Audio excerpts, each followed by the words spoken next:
수호 친구들 반갑습니다. 오늘도 이렇게 온라인으로 영상으로 이렇게 인사를 드리게 됐는데 이번 영상은 수업 시간에 말했듯이 온라인 주간에 활용한 영상은 아니고 실제 오프라인 시간에서 지식시장, 거꾸로 수업을 할 때 활용한 영상입니다. 평상시에 혼자 보고 끝난 영상이 아니고 이 영상에 배운 것들을 토대로 학교 현장에서 친구들한테 직접 설명을 해야 되거든요. 그러니까 평소보다도 조금 더 집중하고 조금 더 자세히 이 영상을 보면 좋을 것 같아요. 근데 너무 걱정할 필요는 없는 게 이 단원이 상당히 쉽고 내용도 많지 않아서 크게 부담되거나 그러진 않을 겁니다. 선생님만의 착각은 아니겠죠. 꼭 여러분도 그렇게 공감할 거라 믿고 오늘 영상을 수업 시작하도록 할게요. 자, 여러분들이 친구들한테 설명할 내용은 뭐냐면요. 생태계 구성 요소입니다. 여러분들이 첫 번째이기 때문에 여러분이 앞에 개념을 잘 잡아줘야지만 다음 설명이 수월하게 진행이 될 수 있거든요. 그거 잘 염두에 둬가지고 자, 한번 스타트를 끊어보도록 해요. 자, 먼저 생태계의 체계인데요. 생태계라 하면 뭐가 떠오르나요? 우리 주변에 자연현상들이 떠오르죠. 옆에 있는 뭐 푸릇푸릇 나무부터 뛰어노는 사슴이나 옆에 놀고 있는 호랑이도 있을 수 있겠지만 기타 등등 자연현상이 많이 떠오를 텐데 맞습니다. 그게 생태계입니다. 그런데 그렇게 보면 조금 어색할 수도 있고 약간은 애매할 수 있으니까 이거를 단계적으로 한번 구분해 보도록 할게요. 자, 생태계를 구성하는 가장 기본 단위, 생태계를 채우고 있는 가장 기본 단위를 뭐라고 부르냐면 우리가 개체라고 하는 개체. 개체는 뭐냐면은 그런 자연현상에 있는 생명체 하나하나를 개체라고 부르는 거예요. 선생님도 하나의 개체, 옆에 뭐 CG로 넣으면 좋겠지만 못 넣겠죠? 옆에 만약에 닭이 있다면은 닭도 하나의 개체, 옆에 소가 있다면은 소도 하나의 개체, 앞에 나무가 있다면은 나무도 하나의 개체가 되는 겁니다. 알겠죠? 자, 이런 개체들이 모인 것을 뭐라고 부르냐? 개체가 모였다 그래서 개체군이라고 부르는데요. 한 가지만 조심하면 됩니다. 옆에 있던 닭, 왼쪽에 있던 소, 앞에 있던 나무 이거를 다 모이면 개체끼리 모였으니까 개체군이네 이런 거는 아니고요. 이 개체군이라는 건 뭐냐면요. 같은 개체, 같은 종끼리 모인 걸 우리가 개체군이라고 부릅니다. 그러니까 선생님, 사람 개체군이 되려면 사람끼리 모인 거, 닭끼리 모이면 닭 개체군, 소끼리 모이면은 소 개체군입니다. 나무끼리 모이면 나무 개체군이고요. 알겠죠? 같은 종끼리 모인다는 거 주의해주세요. 자, 그 다음에 실제로 공간에는 닭도 소도 사람도 같은 공간에서 생활할 수 있겠죠. 그래서 여러 개체군이 모인 거를 군들이 모였다 그래서 군집이라 부르게 되고요.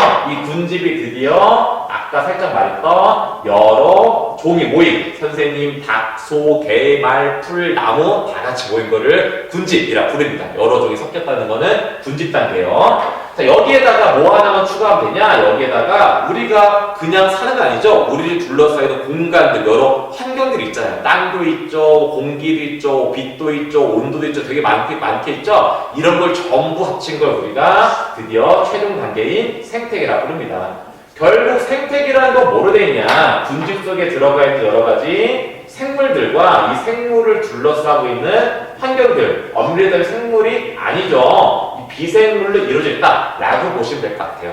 알겠죠? 자, 그럼 이 생태계를 구성하는 비생물과 생물을 한번 조금은 자세하게 한번 들어가 볼게요. 자, 비생물은 딱히 엄청 자세하게 들어볼 거 없고요. 우리 둘러싸여 있는 환경들 뭐가 있나요? 아까 말했던 물도 될 수 있고요. 햇빛도 될 수 있고요. 내가 서 있는 토양도 될 수 있고요. 내가 들여 마시는 공기도 될 수 있고요. 이런 것들, 나를 둘러싸고 있는 어떤 것들, 이 환경들을 전부 다 뭐라 부른다? 어쨌든 생물 아니잖아요. 비생물적 요인이라 부릅니다. 알겠죠?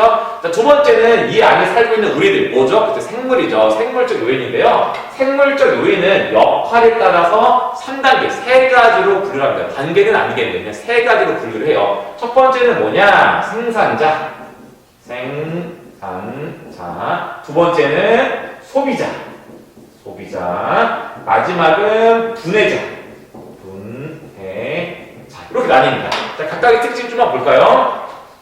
자, 먼저 생산자 같은 경우는 말 그대로 생산하는 거예요. 뭘 생산하냐? 우리 같은 사람, 대표적인 소비자겠죠? 우리가 필요한 양분 같은 걸 생산하는 거거든요. 양분이라 표현하면 조금 없어 보이니까, 과학 시간이니까 좀 있어 보이게 표현할게요. 뭐라 표현하냐? 우리가 에너지를 얻을 수 없는 이 무기물들을 우리가 실제 쓸 수 있고 에너지 얻을 수 있는 유기물로 유기물로 만들어진 녀석들을 우리가 생산자를 하는데 생산자가 밑도 끝도 없이 양분, 에너지를 만드는 건 말이 안 되겠죠? 다른 에너지를 전환하는 겁니다. 낯선 게 아니에요. 이 에너지는 뭐겠어요? 당연히 빛 에너지이고 뭐가 떠오릅니까? 광합성이 떠오르죠. 그쵸? 광합성을 하는 생물들이 대표적인 생산자가 됩니다. 예를 들면은 딱 떠오르는 게 뭐가 있어요? 식물이 있고요. 생명과학이니까 조류까지 좀 알아두세요. 조류까지. 여러분, 조류 당연히 날아다니는 새를 말하는 거 아닌가 알겠죠? 그 새들이 광합성 하진 않잖아요. 뭐겠어요? 바닷속에 있는 해조류 알겠죠? 뭐가 있었죠? 김이나 미역이나 우뭇가스 이런 것들 말하는 겁니다. 두 개, 이 유기물 만든 것들 생산자. 자, 그 다음에 소비자 같은 경우는 대표적인 사람이 소비자겠죠. 닭도 말도 다 보통 동물들이 소비자일 텐데 이 소비자 같은 경우는 스스로 양분을 만들지 못하니까 광합성 못하니까 근데 먹고는 살아겠죠. 그래서 다른 생물을 먹으면서 에너지를 얻는 녀석들을 소비자라 부릅니다.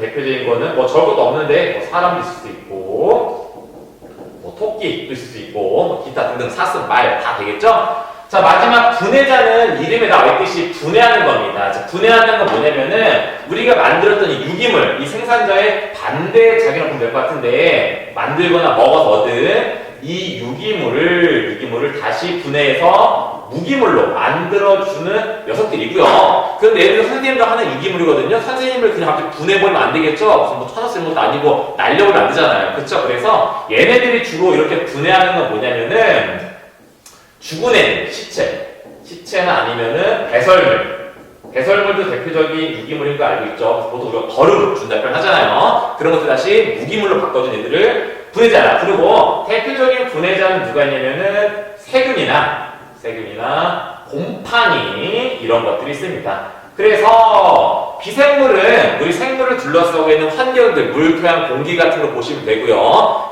나머지가 이제 생물인데 생물은 그 역할에 따라서 생산자, 소비자, 분해자로 나뉜다는 것까지 말해주면 좋을 것 같아요. 자, 마지막 내용입니다. 벌써 마지막 너무 좋죠? 자, 마지막 내용은 어쨌든 간 생물과 비생물이 어디에서 생태계라는 공간에서 같이 생활하고 있죠. 같은 공간에서 생활을 하고 있다 보니까 필연적으로 뭘 하겠어요? 그렇습니다. 서로 영향을 주고받는 상호작용을 하게 됩니다. 그래서 이 생물과 비생물이 서로 하는 상호작용까지 한번 보고 마치도록 하겠습니다.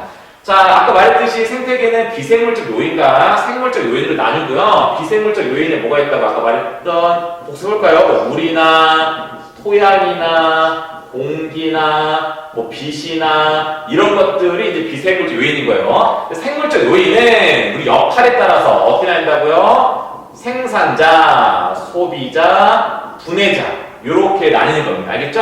자, 첫 번째, 환경이 환경이 생물한테 영향을 줄 수도 있고요. 두 번째, 우리가 환경한테 영향을 줄 수도 있습니다. 이거를 부르는 말이 각각 있는데요. 당연히 누구 중심이겠어요? 이것도 사람이 만든 거고 사람은 생물이니까 생물 중심이겠죠? 그래서 나를 중심으로 내가 영향을 받나 영향을 주냐 이렇게 딱 이름을 질 거거든요. 그래서 생물이 비생물한테 영향을 받는 거를 우리가 받는 거를 작용이라고 부르고 내가 역으로 비생물한테 영향을 주는 거를 반작용. 들어봤죠? 우리 물리학 시간에 작용 반작용 치면 내가 칠판도 치면 칠판 내 손 치다 나는 같은 힘의 크기로 방향만 다르게 전혀 상관없는 거고요. 생물학에서 작용 반작용은 생물이 비생물한테 영향을 주는 거, 반작용은 거꾸로 비생물한테 영향을 받는 거 의미합니다. 알겠죠? 물리학이 그건 전혀 상관없어요. 자, 마지막으로 하나는 뭐냐? 누가 주인공이라고? 생물이 주인공이니까 특별하게 생물끼리 영향 주고 받는 거. 실제로 그렇잖아요. 내가 예를 들어서 간단하게 그냥 식물을 뽑아버리면 영향을 준 거죠. 먹어버리면 영향을 준 거고요. 우리 소비자끼리 서로 먹히니까 영향을 주는 거죠. 실제 영향을 줍니다. 이렇게 생물끼리도 영향을 주고 받는데 생물끼리 영향 주고 받는 걸 뭐라고 부르냐? 상호작용이라 부릅니다. 그래서 생태계를 구성하는 요소 간의 관계에는 크게 세 가지 뭐 있다? 작용, 반작용, 상호작용이 있고요. 얘는 시험 문제에서 뭐가 중요하냐? 얘를 아는 게 중요합니다. 어떤 얘를 봤을 때 이 얘가 비생물이 생물한테 주는 건지 생물끼리인 건지 생물이 비생물한테 영향을 주는 건지 그걸 찾는 게 많이 나오거든요. 그래서 여러분 상식이 있으면은 글만 읽어도 쉽게 알 수 있어요. 자, 네. 그래서 오늘 여러분이 맡은 설명할 부분은 이게 답니다. 상당히 짧고 내용도 복잡하지 않죠. 생태계의 체계와 그 다음에 뭘 이루어져 있는지, 그리고 어떤 영향을 주고받는 거를 뭐라고 부르는지, 뭐가 중요하다, 예시를 찾는 게 중요하다는 것까지 자, 챙겨두면 좋을 것 같습니다. 자, 그러면은 영상 인사 마치도록 하고요. 반드시 잘 숙지해가지고 실제 학교에서 진행할 때 아낌없이 잘 했으면 좋겠네요. 자, 영상 보셔서 수고 많았어요. 마치겠습니다.